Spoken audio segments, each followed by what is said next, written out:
ರಾತ್ರಿ ಮೊಸರು ತಿನ್ನಬಾರದಂತ. ಲಕ್ಷ್ಮೀದೇವಿಗೆ ಕೋಪ. ನಮಗೇನು ಬೇಕಾದಷ್ಟು ಹಣ ಇದೆ, ಕಾಸಿದೆ, ದುಡ್ಡಿಲ್ಲದೆ ಇದ್ದವರು ಕಡದ ಮಜ್ಜಿಗೆ ಎಲ್ಲ ತಿಂತಾರೆ.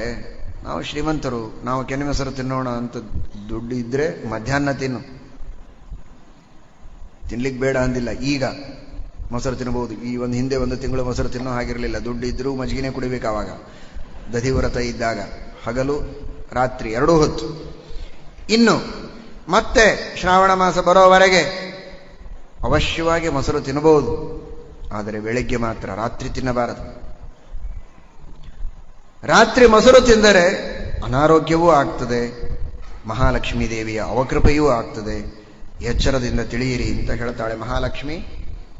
ಬೆಳಿಗ್ಗೆ ಎದ್ದಾಕ್ಷಣ ನೋಡಿ, ಸಣ್ಣ ಸಣ್ಣ ಆಚಾರಗಳು, ಆದರೆ ಇವುಗಳನ್ನು ಮನಸ್ಸಿನಲ್ಲಿ ನಾವು ಇಟ್ಟುಕೊಂಡು ಪರಿಪಾಲನೆ ಮಾಡಿದರೆ ಜೀವನದಲ್ಲಿ ಆರೋಗ್ಯವಂತರಾಗಿ ಭಾಗ್ಯವಂತರಾಗಿ ನಾವು ಇರುವುದಕ್ಕೆ ಸಾಧ್ಯ ಇದೆ.